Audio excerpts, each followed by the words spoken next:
Clearly, stories of old have to come from somewhere, right? Well, you're wrong! And maybe you're right. I don't know. Anyways, they mostly do. It's usually going to involve something like humanity didn't understand, but eventually it turned out to be much more mundane because we figured it out.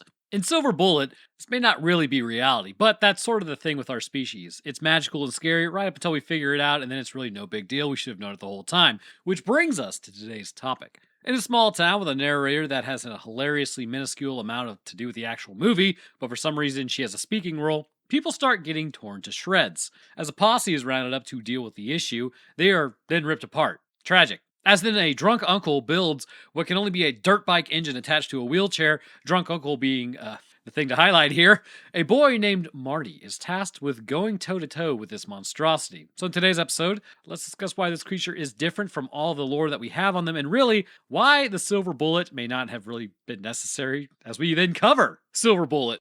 Also, don't blow off any fingers this weekend. USA, baby. We kick off today's story with the title card of Silver Bullet and a full moon. You will never guess what this movie is about. It's literally illegal for you just to do so. And if you were to listen to the music playing currently, which you can't because I will get copyright struck into oblivion, it's actually more real than you might imagine. This sounds like a whimsical forest of fairies or something, not a bloodthirsty werewolf. Spoiler alert, it's a werewolf. It is the last full moon of the spring before school starts back up. Honestly, they should have gone for fall, maybe October. When I wrote this, I didn't realize how real that was going to be later. As a man drives a converted key truck on the tracks to begin his work, something watches him from the woods. Again, you'll never guess what it is despite several hints and me actually telling you.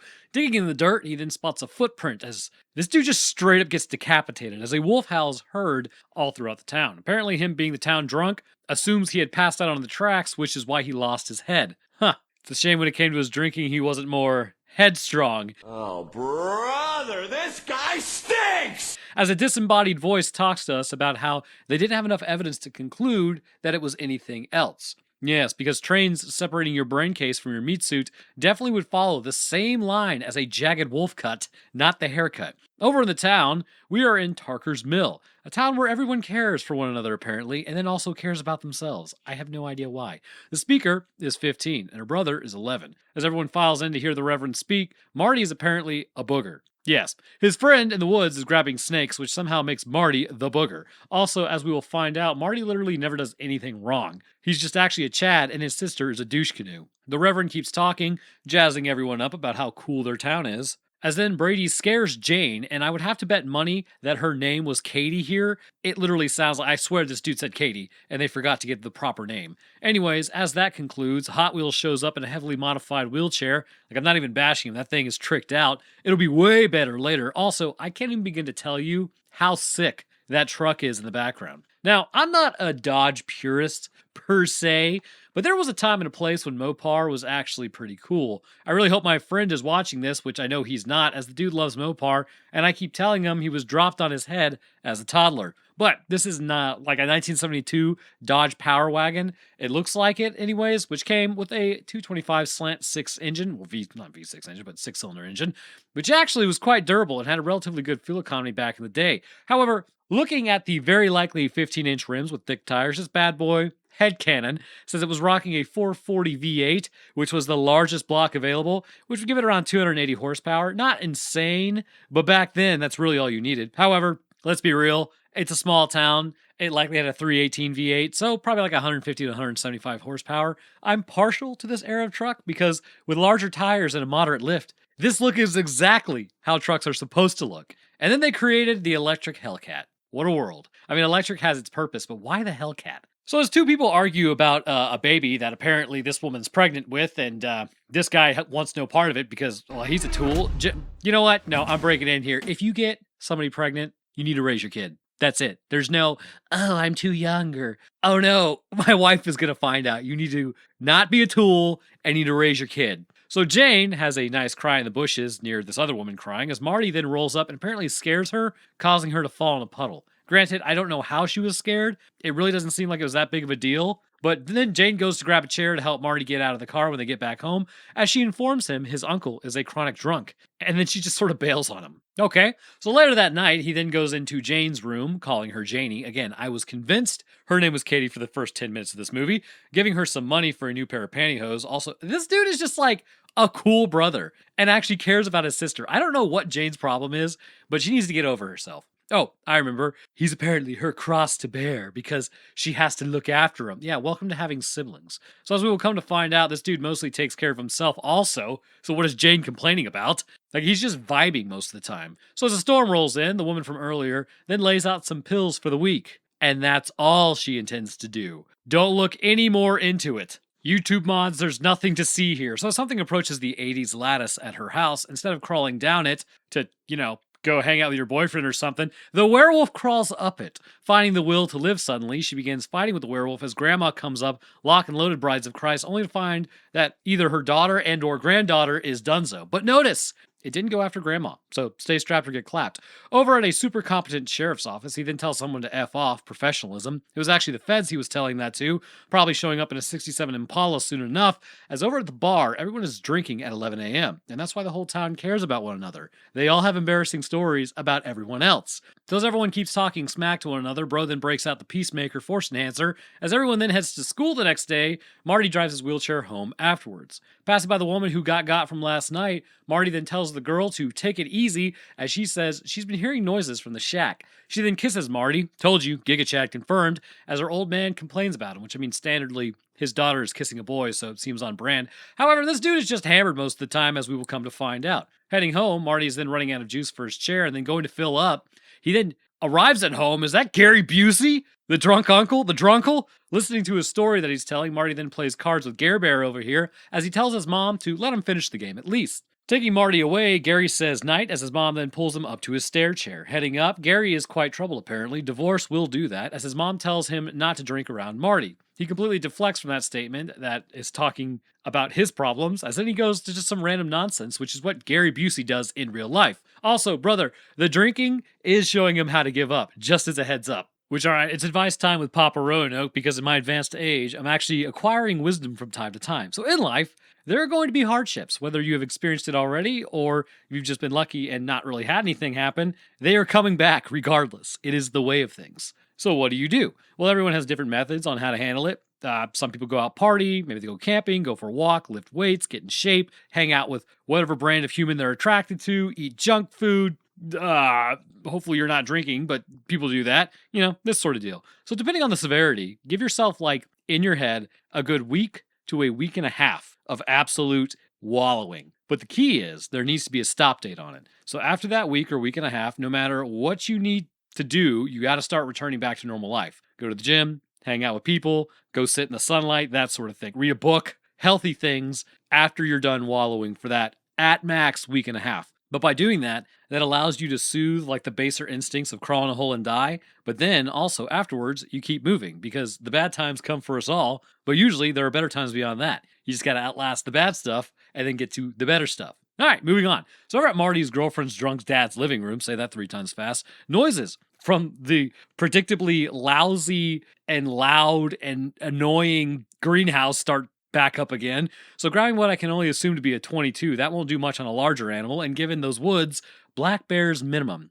You're going to just activate its almonds. So then he heads to the greenhouse, and checking around, he finds the potted plants have been destroyed. Dom's tomatoes! Finding jackets, he then heads to the back door, but nothing is there. However, something is under the floorboards, stalking him, and as he moves through the greenhouse, it's not looking good. Getting jump scared by a spider, real, it continues pacing him as he turns and immediately fires. Very good. It's not like you don't have younglings in the immediate area that may have just been coming outside to see what you were doing. So as the place starts shaking, he then gets pulled through the floorboards and stabbed by a broken piece of wood and taken out. Now, what I find most odd about all this is, why isn't this thing eating its kill? My God, it's killing for sport. You would think that it would be wolfing people down by now, but this thing just doesn't appear to eat anybody, just sort of shreds them. So at this point, the sheriff now enacts a curfew, telling the local population to stay indoors. Everyone isn't too sure about what's happening or why, so paranoia predictably starts taking a hold of everyone as they enter their homes and lock their doors, completely forgetting about the 80s lattice that leads to the second floor and always ends in an unlocked window. You fools!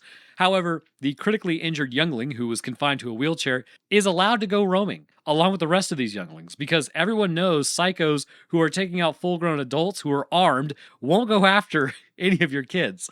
So the parents really don't care as long as you just don't drink in front of them. Got it. Firing up his ride, he then heads out with his sister, Kane, because I most definitely heard a K in her name at the beginning. I'm not letting that go. He then leaves Brady, his friend, behind at the park because his parents also don't care about him. Back over at the town bar, the guy who was freaking out yesterday then drops my line about being as useful as a screen door in a submarine.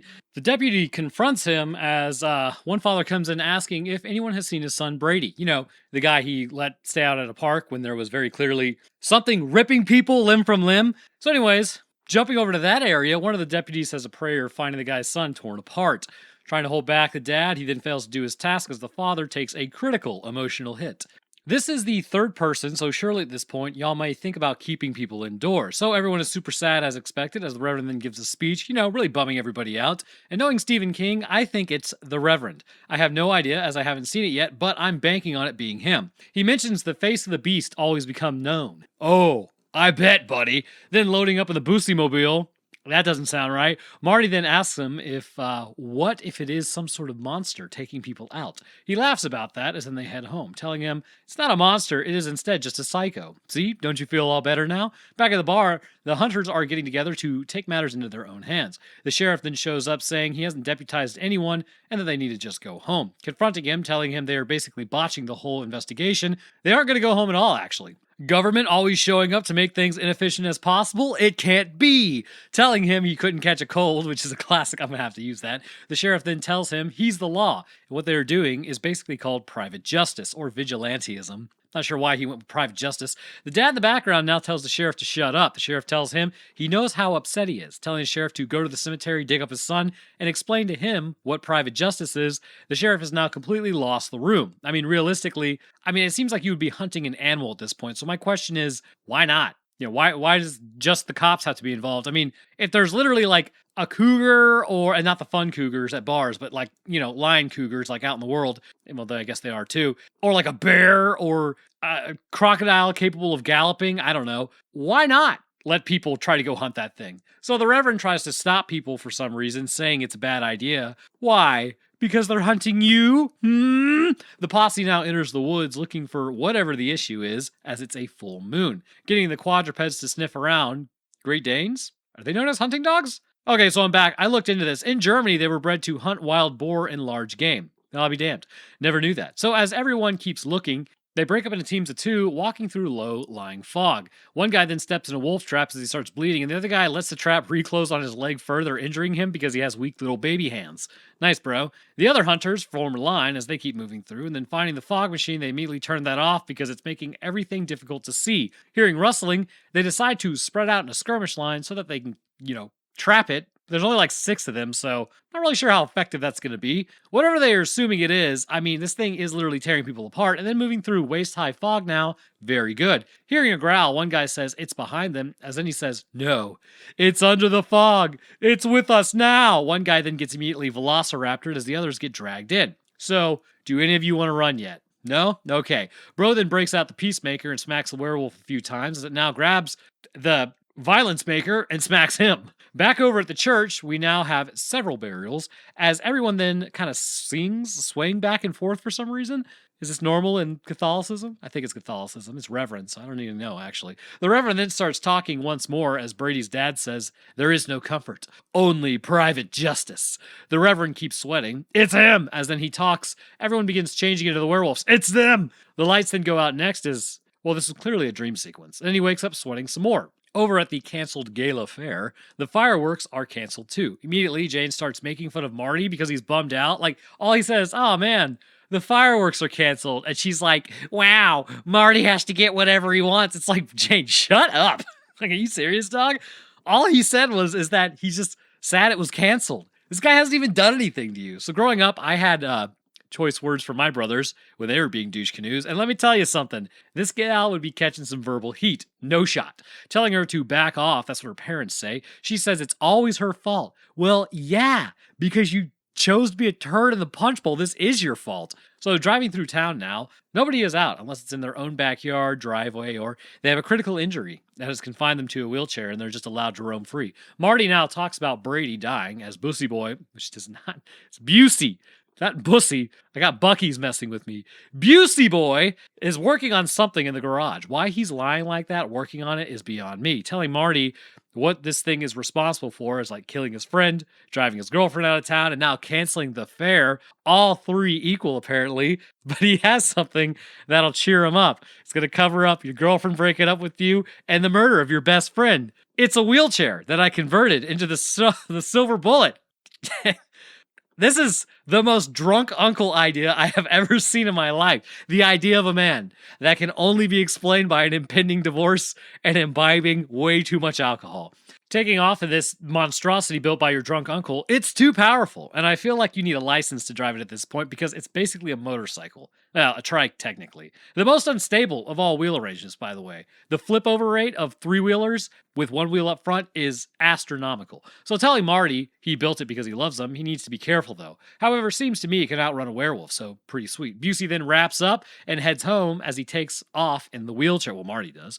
Going around the corner, Busey then hands him some fireworks. Come with 10 fingers, leave with 7.5. It's the mark of a good party. I lost some hearing, actually, in my ear on the 4th of July. A few 4th of Julys ago, actually. By putting an M50 in a Coors Light can, I was going to throw it. It had a shorter fuse. You know how you get warned sometimes, like the fuses are not that reliable. Sometimes they can be shorter. That's real. It had a way shorter fuse than I originally thought. I went to throw it. It was right up next to my ear, and it exploded. Rip to that right ear. I was sitting there 2 weeks later, and it did that go quiet and then like the E noise. But I'll tell you, that ear has never been the same. So telling Marty to stay near the house, Busey then takes off in the Busey-mobile, as that evening, Marty then crawls out of his window using the absolutely bizarre radio tower attached to the house instead. And this guy's upper body strength is crazy. They must have like also gotten the memo about the lattice, because they're like, oh, well, we'll just put a metal object that's easily climbable. Taking off in his wheelchair trike with something in the woods, taking out his best friends and several other people, he then lights some fireworks, giving away his position while he's completely alone.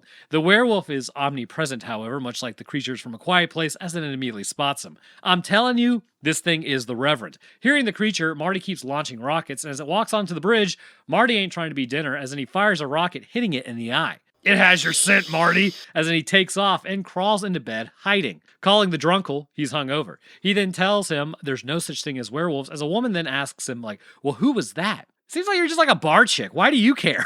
Like, what? Anyway, so the next day, Jane then comes out to talk to Marty. Weird display of bipolarism here. Also, why are you viewing this through Jane's perspective, like the whole movie? This is about Marty, and Jane sucks. Also, Jane goes to return bottles, apparently trying to help him, as she is then looking for a man or woman with just one eye. First house? Yep, 2 eyes. Barbershop. Everyone is weirdly looking at her. This is uncomfortable. As then she stares at one guy, and then going to Mr. I want to call him Mr. Farton so bad, but his name is Mr. Ferriton. He has got both eyes. Entering the bar, everyone just mean mugs a 15-year-old girl as she asks for bottles and cans. Going to the Reverend, well, gee, I wonder if he's missing an eye. Oh boy, he's missing an eye. Going to the garage, she then goes to drop off the cans and bottles, but it's a bit disheveled in there. Why not check to see if he's missing his eye, you may be asking. Getting jump scared by a hamster, she then finds the old peacemaker in the pile. Looking at the Reverend, he has indeed lost an eye. Freaking out and trembling, he's like, oh, Jane, you're trembling. Would you like to have a soda and lie down? Like, no, I'm good. I swear, if anybody ever asked me if I wanted a soda and a lie down in the parlor, I'm be like, bro, just because you said that, KYS. Anyways, he suggests she can have a drink, and she says, I'm good, and then bails. Telling her to give his best to her brother, Jane then reports back to Marty about what she saw. I'm getting some real Scary Movie 3 priest vibes here. All right, this part was hilarious. Fully launching into his blossoming career as Jigsaw, apparently.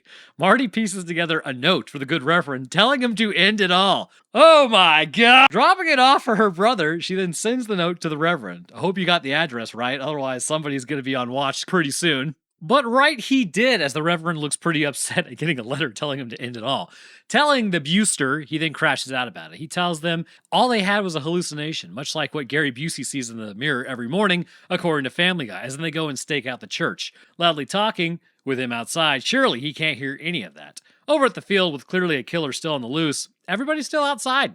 Okay, so he watches the other younglings playing ball over here as Creepy McCreepster pulls up in the background. The other kids then call out to him about going and getting a soda, as he instead says, nah, I'm going to go home. Brother, put some 35s on that bad boy, and you could legit do some off-roading with that wheelchair thing. That'd be awesome. Anyways, driving down the road that I swear is in Scottsboro, Alabama, the Reverend then floors it, right? But This was after the gas crisis, so big heavy car, virtually no power because of the emission standards. He then pulls up next to Marty and pushes him off the rope, but just barely catches him. As Marty then goes out there and bails, his Reverend then gives chase, almost wrecking into a pretty sweet Ford. Heading down a sandy road, he's almost out of gas as the Reverend then gets stuck, but Bro is running on fumes at this point as he enters a closed bridge and then just runs out of fuel, but he couldn't really continue on anyways, which is not ideal, as the Reverend has gotten unstuck, and this is like the perfect murder spot. Getting out and approaching the bridge like a creepy person, he then says he's sorry about this. He says he should have left him alone. The Reverend took out that... This is his, like, actual saying, right? He's like, I took out that woman earlier because she was going to take herself out, and that's a cardinal sin, and she would have gone to hell. Okay, well, what about Brady and my girlfriend's dad? They weren't really taking themselves out. Brady was flying a kite.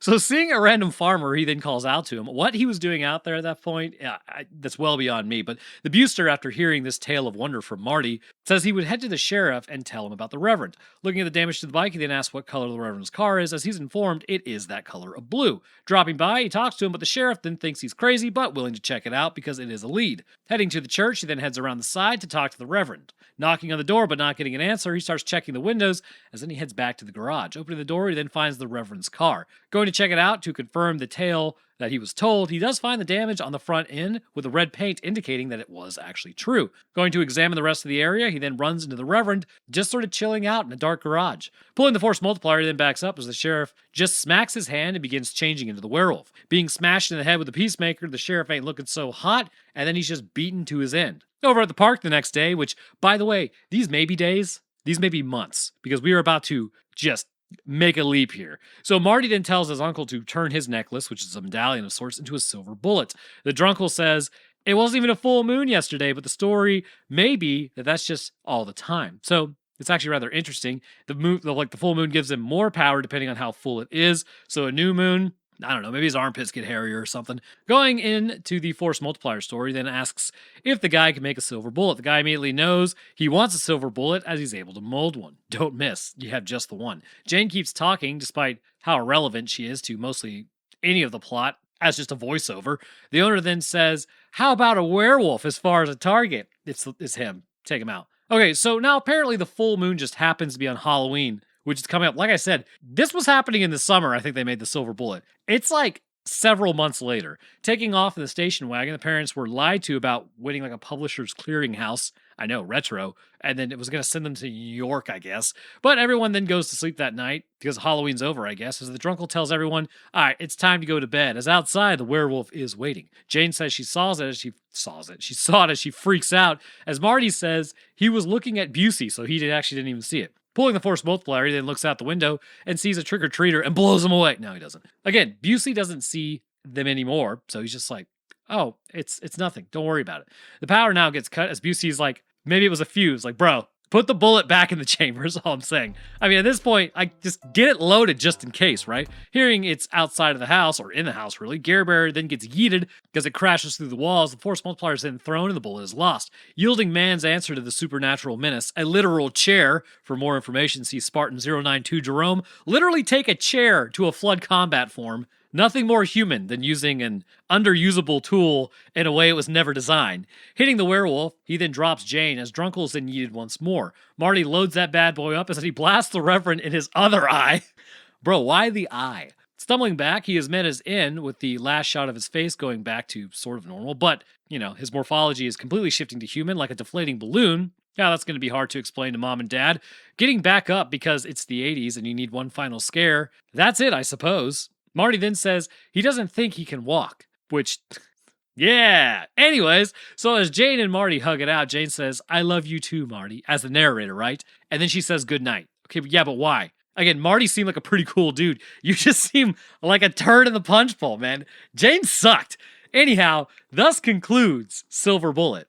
Hello, welcome to the science portion. So, how right was I? The freaking Reverend. Sometimes I feel like someone should be paying me to be as good at guessing movies at this point. Of course, it's Stephen King, which, And I have done over like 300 movies at this point, allegedly. Now, if it were Dean Koontz, we may have a twist. Anyhow, when we look at this werewolf, this isn't your typical playmate on this channel if you really stop and think about what we are witnessing. For instance, injuries that are sustained in the werewolf form persist in the human form, and that's a bit odd. But I think I have a way to help explain all of this, and it has to do with the absent pathway of the mammalian transformation versus an amphibian one. So let's begin. The thing to know about the Reverend Robert Lowe here, which I don't think is his name, I think he's just Reverend Lowe, is that his affliction is not something that is just transient but all-consuming. The movie has made several references that this doesn't just occur during the full moon, but that is apparently, I guess, when he is like most powerful, and given just the absolute random times that this dude shows up, this would indicate to me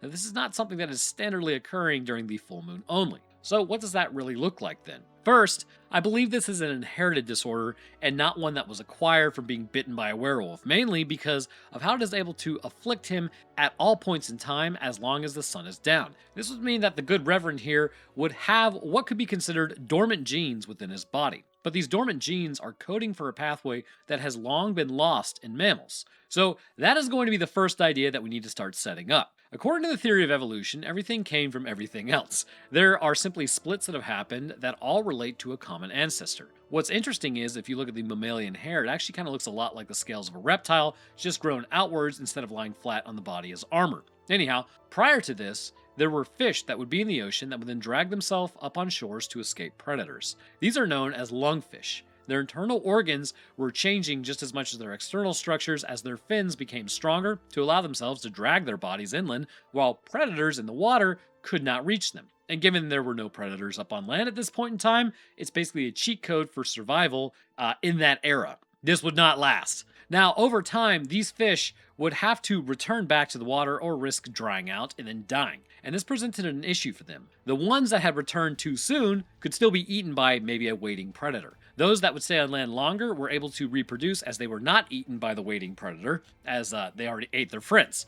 This allowed for their lineages to start staying on land longer and longer, and eventually their bodies would change to the point that limb formation became paramount to their success. Going from a fish body to an amphibian body was really more about being able to just stay on land for a little bit longer than the competition could, but this process required the body to change in ways that would be unrecognizable from where they came from. Tadpoles, for instance, are fully aquatic. If they leave the water even for a little bit, they will rapidly dry out and then die, so not ideal. However, as they mature, their thyroid kicks into maximum overdrive and starts pumping out what is known as thyroid hormones. These will induce the metamorphosis in their bodies through this hormone activation that will then cause them to start forming limbs and completely change the shape of their bodies. You already kind of probably know where this is going, but watch anyways because you might learn something. Or click off. I'm not a cop. I can't stop you. This process is somewhat similar to what happens in humans. Much like how amphibians do not pick and choose when they want to start growing legs, it's all hormonal,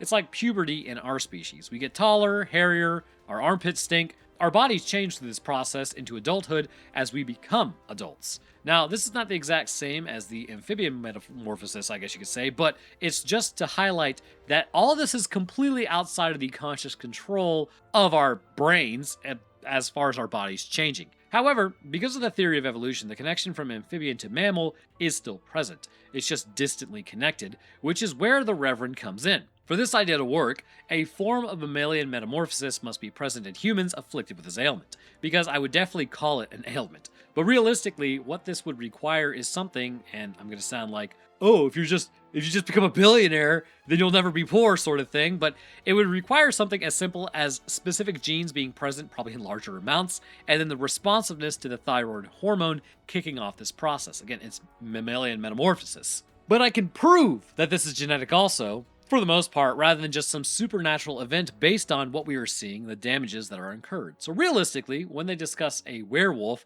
it's not so much that he only comes out at the full moon, at least that's what I gather from what is being said, but actually that he can transform any night. He just becomes more powerful and probably more aggressive under the full moon as opposed to a new moon. So the question is, does this make him stronger because of the full moon, or is something else going on internally? By now, you should know the pattern of my writing. Something else is going on entirely with the Reverend. So let's take a look at his endocrinology associated with the phases of the moon. To start, baseline, he is human. That is his body. We can surmise then that things like that are normally going to happen to humans are likely happening to him as well, and there are well-known issues with our moon and our meat suits. It actually does affect humans, at least to a degree, that can have further consequences. Now, there are always ways around it clearly, but back in the day, when you had no electricity, it was actually way more likely to be pronounced than it is now, since we just go ahead and blast our retinas with blue light before we go to bed, witnessing the horrors on Twitter anyways. And I mentioned horrors.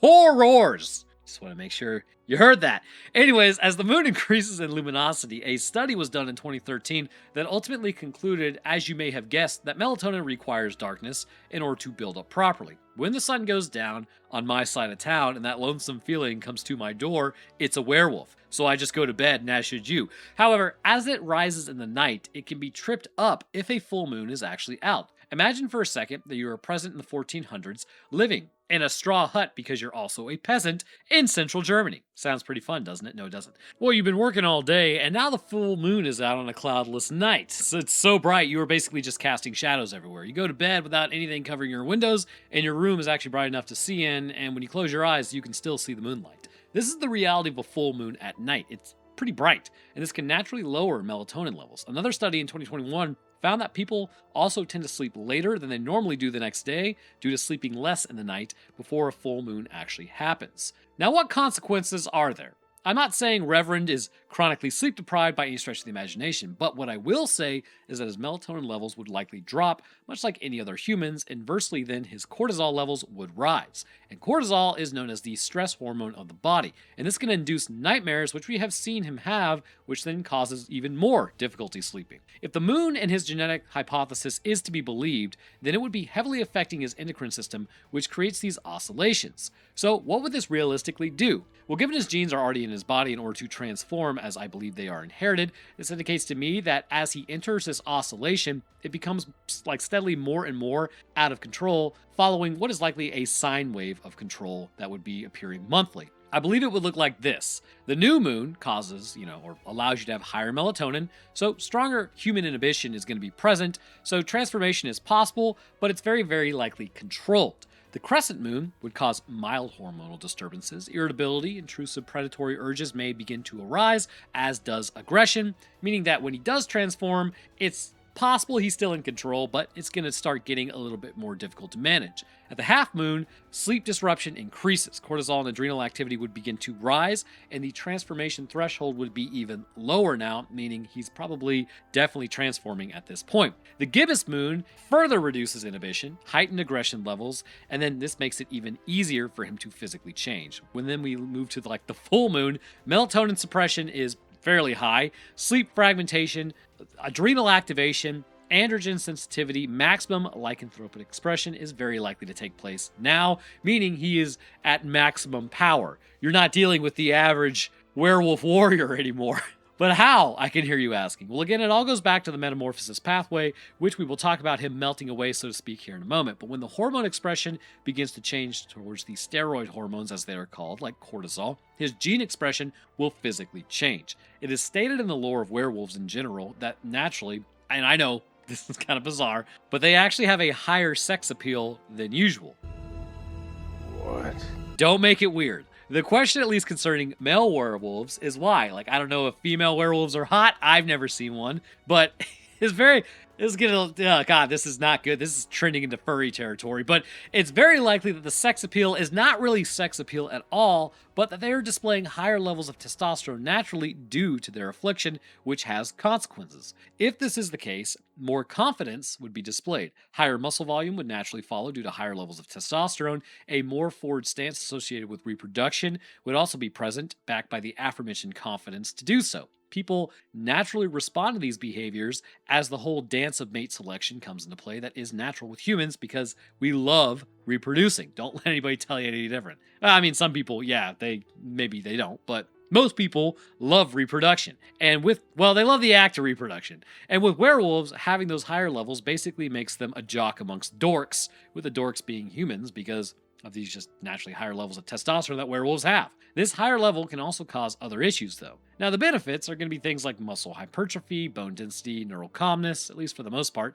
depending on who you ask. More neutral traits are going to be hair growth, with bald guys celebrating in the rafters, and more negative traits are going to be physical aggression, and the fact that you turn into a werewolf. And when these sync up with the sleep cycle being disrupted and the ability to turn into a werewolf every night, this means that the Reverend's endocrine system changes and his sleep getting worse, cortisol levels rising in the body from already a baseline level of higher testosterone being present. It's not looking great. So what does this mean? Well, have you ever seen somebody on gear? They call it roid rage for a reason, as these higher levels of testosterone are affecting them. Now, when you throw in stress and lack of sleep, a main area of the brain begins to suffer, and another area of the brain begins to overreact. The prefrontal cortex, responsible for emotional control, is going to downregulate these stronger, it's normally downregulating these stronger emotions like anger and aggression, in favor of a more nuanced approach, typically within humans. And its communication between the prefrontal cortex and the limbic system can start to get a little muddy when you start throwing in a lot of hormones, specifically testosterone. The limbic system is typically going to be the more emotional response area. Things like the amygdala, which is responsible for fear and aggression,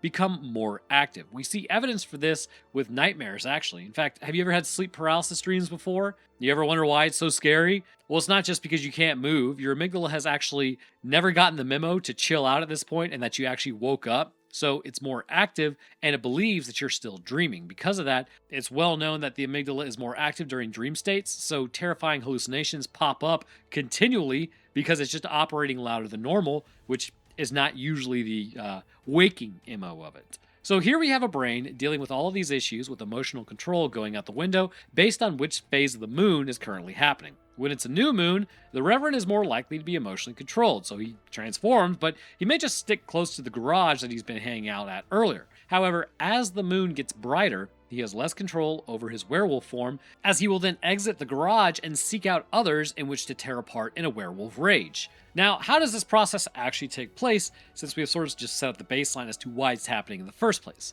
Well, this is reliant on the hypothesized mammalian metamorphosis pathway that is similar to the actual amphibian one. And this would be like a packet of genes that are not present in humans that are not afflicted, but somehow ended up in the Reverend. This means these would have probably very likely been present in the sex cells of one of his parents, which may be why he decided to join the church in the first place, so that he would never reproduce. So, I mean, cool guy there, but potentially this comes from his father on the Y chromosome. I'd be interested to see if maybe he had a sister with the same issue, although given the higher test rates and other androgen presentations, I am more inclined to believe it must be on the Y chromosome, meaning that it has to come from the father, although women do have estrogen, and clearly they don't have the Y chromosome, so XX, you're still going to have some testosterone presentation. XY, you're going to have more testosterone presentation. In fact, that's why super male syndrome, I believe it's called, is XYY. They're going to actually have higher levels of testosterone because it's coding for it. And I actually knew a guy who had that. His calves were like the size of my quadriceps. It was crazy. I asked the dude, I'm like, do you ever lift? Apparently he did. I wonder what he's up to today. But as his endocrine system begins the oscillation, the thyroid hormone at night is what would actually trigger this metamorphosis through specific gene activations, like what is seen with the amphibians. However, much like the amphibians, this would link to the overall morphology of the body changing. The only issue is this is an active transformation versus a passive one, and it is the tissue responding in a way because of the increased endocrine output. This means that if it were to be cut off or downregulated, which appears to happen during the day, the body then goes back to its normal human form. When we look at the Reverend during these changes, it's very clear that given the alterations to his body, he likely has a pretty fair ability to heal. However, this healing appears to just be the standard tissue healing. Things like skin, muscle, bone, things that already experience higher levels of mitosis anyway, and they're already responding to gene activation of the hypothesized extragenetic packet. However, there are some things that cannot heal. And this is what delineates it from the supernatural into the more natural realm. When the Reverend gets straight up hit with a firework in the eye, the damage is permanent. Had it burned maybe the skin, maybe increased mitotic rates may have prevented it from being permanent, but given the delicate nature of the eye itself, it is permanently gone, even in his human form, and when he still transforms back into a werewolf later. This denotes something incredibly important. A wood chipper would have worked just fine. The Reverend's transformation is actually a biological push by the body itself rather than some ethereal supernatural event caused by the moon. Because of this, damage incurred in specific areas such as the eye and more critical areas like the nervous system in general mean that what we are dealing with is tissue that normally cannot repair, still maintaining those limitations and not repairing later. So I'm about to make a bold claim here, but the silver bullet isn't even necessary. If you had a high enough caliber round and put one through the dome, given the mitotic abilities of the brain are not really even all that present to deal with that level of damage, this would actually put this thing down for good. No silver required. It's just nobody got a shot off ever, which means the sheriff trying to stop the hunting posse makes him a giant nerd. And the fact that he didn't fire later to take out the Reverend even when he was changing makes him an even bigger nerd, but now he's a dead nerd. Now, what of the body returning to its human form after it's done? Again, I believe that this is an active state versus an inactive state. When he has changed, his tissue is responding heavily to the altered activity of the endocrine system. When this is disrupted, much like when it's disrupted during the day, his cells return back to their normal state. This would mean that the ATP requirements, the osteoclast melting, the osteoblast reshaping bone, the myoblasts and satellite cells causing rapid muscle expansion, the keratinocytes overproducing, I guess the best way to put it, the hair follicles, curing male pattern baldness. All of these, amongst many other overactive cells, then switch off. Now, the bone remodeling would require a change back to the human form, but the structure may form due to hormones causing these changes. So when it stops, or it's shut off effectively, he returns back to his baseline human form. Now, I'm not going to sit here and be like, you're dumb. Obviously, this would require actual levels to drop, but to still remain somewhat present for him to even return to a human form. Taking him out of his werewolf form should just, in theory, like taking him out, I guess, would just keep him stuck in that form because there's no energy to undo the thing that's happening. But let's just pretend that the cells still have enough leftover ATP in which to operate with, but they are no longer receiving the signal to change. And so he returns back to his human form only to flatline shortly after, which was him doing the jump scare at the very end. Overall, this werewolf is not supernatural in my opinion. Given the damage being permanent, this is tissue responding to hormone signatures of the body that have sent them into maximum overdrive, which they will never catch him at this point. His body then changes every night, but as his cortisol levels rise, he has more and more issues controlling his levels of aggression until it peaks on the full moon, where he will then go out and start attacking people. The brain appears to remember some things, as he did take out that one woman because he assumed he was saving her, which was the cope of the century. And then, he also wanted revenge on Marty for taking his eye and then attacked him on Halloween. Was that saving him? I don't know. But ultimately, he was just a hairy nerd with claws that was still put downable, I guess you could say. But anyhow, I want to thank you guys for watching. If you enjoyed, then please leave a like and a comment. YouTube has switched to AI as of May, and now it only reads likes and comments on subscribers as any form of metric to measure by. Surely, no one would hire a bunch of bots for an AI channel that will cause it to explode in popularity, am I right? Kyle Hill warned us about this like a year and a half ago, by the way. I'll drop my Twitter, Discord, Patreon, Roanoke Tales, and Instagram links down in the description. And speaking of patrons, I'd like to thank mine real quick. At the Astronaut tier, we have Army, Kusith, and Teacher. Thank you guys for your awesome continued support. At the Astrophysicist tier, we have Death Dancer, Webatron Supreme, and Commander Balthael. Thank you guys as well. At the Scientist tier, we have the Chat of Chuds. What? Metric System, Invictus Echo, Official Texan, and Gina Elaine. Thank you guys as well. And the rest of my patrons, I really do appreciate y'all's support. It keeps everything running around here. The cat's fed, the lights on, all that good stuff, so it's greatly appreciated. But all right, that's going to do it for me. I hope everyone enjoyed, and I will see y'all in the next one.